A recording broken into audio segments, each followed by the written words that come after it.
Hey, I'm pro saxophonist Jamie Anderson. You're watching Get Your Sax Together, and this video is giving you some details about my super exciting daily scale practice toolkit series. Stay tuned.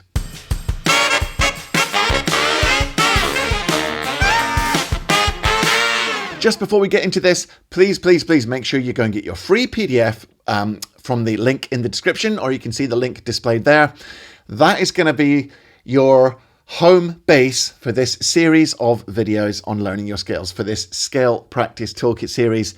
It's got an introduction front cover. It's got all the major scales: melodic minor, harmonic minor, pentatonic and blues scales. And even more importantly, it's got a print off section where you can record your progress to see how you're doing as you work towards this big goal. So definitely go and get your PDF. It's going to be the foundation for your next few weeks' work. Initially, I made this toolkit series for my own private students who study with me one-to-one, but now I've decided to release it to the general public so you can all benefit from this absolutely awesome resource. And it's designed to help you get the basics of all your scales and all your different scale types under your fingers. Every saxophonist should be able to play all their scale types in every key. I'll say it again. Every saxophonist who's serious about getting better should be able to play every scale type in every key. Not immediately, but you should be working towards this every day of your saxophone practice life. And why is it important? Scales form the syntax of music. All the music that you play, whether you're improvising it or playing somebody else's music or classical music or melodies or pop, whatever your style, the syntax of the music is made up of little sections of scales, little fragments of scales. So you must be able to play all these scales across the whole range of the instrument to be able to effectively play any kind of music on saxophone. And the other big reason for learning your scales in every key is technique. Whenever you have to transition from one note to another, if you do them across every key, you will nail every single transition you're ever going to need to know from one note to the next on saxophone, and you'll be able to link them up smoothly. Now, this includes the tricky palm keys at the top and the tricky left table keys down the bottom, which are the hardest parts of the scale, but we're going to get to that later. So, learning the syntax of the music and getting your technique together, it's vital, it's basic that you can play every scale in every key. Now, when I say every scale, what are we talking about? Obviously, major scales, and that's where you're going to start. Then we move on to melodic minors. Then we move on to harmonic minors. Then we've got pentatonic scales and blues scales. Obviously, there's a lot of different other scale types, but they're the 5 that we're going to focus on as a just basic requirement of being a half-decent sax player. Majors, melodic minor, harmonic minor, pentatonics and blues scales.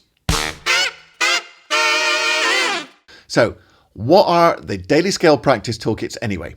They are a metronome. They are a backing track. They display all the notes for the scale across the whole range of the instrument, and you get the note names underneath in case you don't read music. You'll also see the progress bar follow you as you play through the notes so you can't get lost.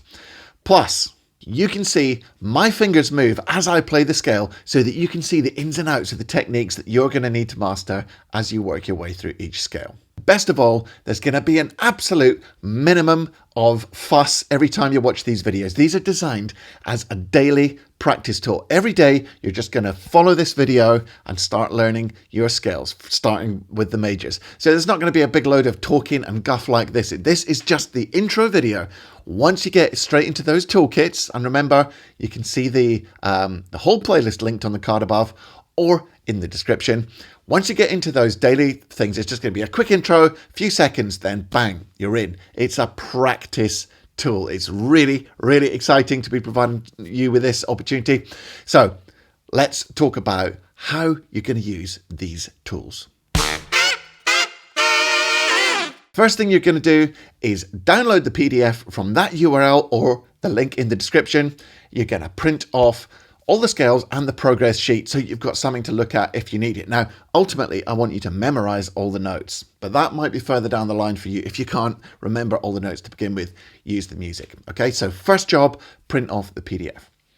Second, You need to slow down the playback in YouTube to a pace that you can manage. Now, if you don't know how to do that, here's a quick reminder how you slow down YouTube playback. If you're watching YouTube on your desktop computer, go to the settings cogwheel and then select playback speed, and then finally select the speed that you'd like to play it back. If you're on mobile, touch the screen, go to the three dots in the top right hand corner and then select playback speed, and again select the speed that you'd like to practice at. And what speed should you use to practice your scales? That's easy. You practice the scale at the fastest speed that you can play without making mistakes. Without making mistakes. If you stumble, you need to slow down that video playback a bit more. And remember, you don't just have to go 3/4, half. You can set your own custom speed to really finely tune in just exactly how fast you need to be. And it's probably going to change for each scale as well. So dial it in separately for each scale, mark down the percentage that you can manage in your progress chart, and you'll see your progress developing in front of your very eyes using the PDF as you develop.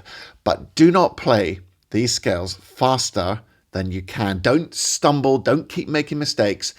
It's ruining the whole point of the exercise. You must play it accurately and slowly, and gradually the speed will come. Before you start each scale, pause YouTube and check the tricky little bits that always catch you out. And it's normally the top bit and the bottom bit. It's normally the palm keys and the low table keys. Just check out those bits before you play the scale, because they're the bits that are likely to go wrong when you play it. Nice and slowly. So you're going to isolate problem areas. Also, if you stumble, make a mistake, don't go back to the start. Okay? Don't go back to the start of the scale. It's a waste of time. You've already played that bit fine until you made a mistake. Go to the bit where you made the mistake. Practice it in isolation. Surround it by a few notes each side until it feels much more smooth. And then start the whole scale again. Very, very important, and it will save you a ton of time as you get better. Whenever you play these scales, you're going to play them legato. That means smooth, no tonguing. You're going to tongue that first note, and then the whole rest of the scale is going to be legato with no articulation. That's so you can really hear where your fingers are moving. And you should be moving metronomically on the clicks that you can hear with the metronome, like a Swiss clock. Don't speed up and slow down. Make sure you are bang on the money when you play them. And always use good technique every time you practice. What do I mean by good technique?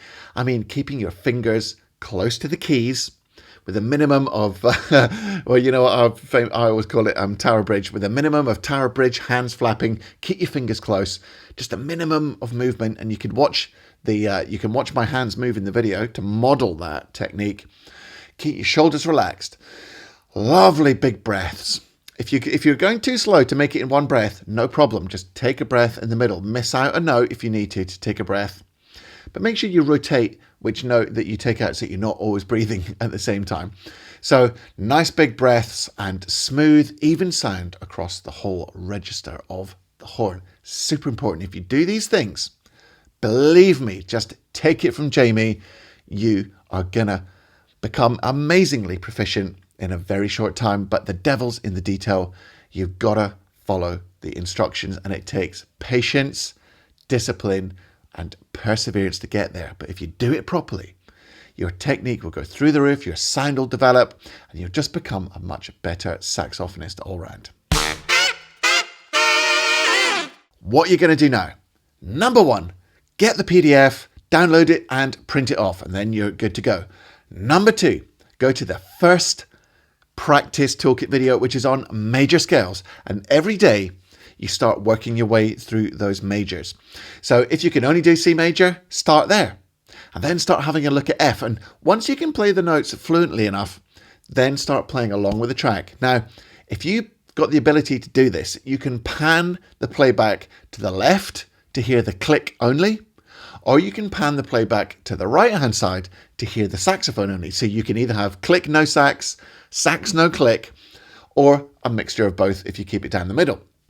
So get those videos played every day. You don't need to do too long in it, a few minutes, and play them like a Swiss clock, as slow as you need to in order to improve. Jot down your progress in your sheet, and hey presto, before you know it, you'll be amazing. Now, if you only improve 1% every day, in 100 days, you are going to be 100% better. Just think of that. But if you don't start now, you're never going to get better. And then down the line, in a year's time, you'll be ripping up and down all your major scales, all your melodic minors, all your harmonic minors, all your pentatonics, and you'll be thinking, oh my God, I'm so glad I started now with this disciplined daily scale practice. And it's yours, absolutely for free, and it's precisely what I teach all my one-to-one students. So make the most of this awesome free gift, and each week there'll be a new scale type coming out, starting with majors, then we'll have melodic minor, harmonic minor, pentatonics, and finally blues scales, and that'll be the end of the series. And then you just work through them all each day as you get better and better. Don't forget, final comment, as you do get better, you'll be able to play these scales much faster. So the better you get, the more scales you can practice in one go without it taking all day. So it really does start to snowball, but you've got to start disciplined and you've got to start somewhere. So you can start with this week's video.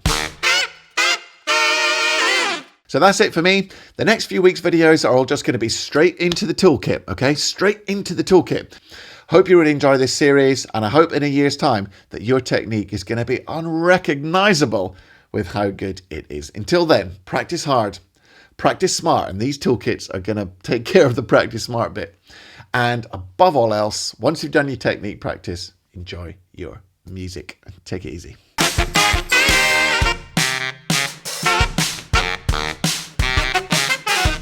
Make sure that your technique is great. And what do I mean by great technique?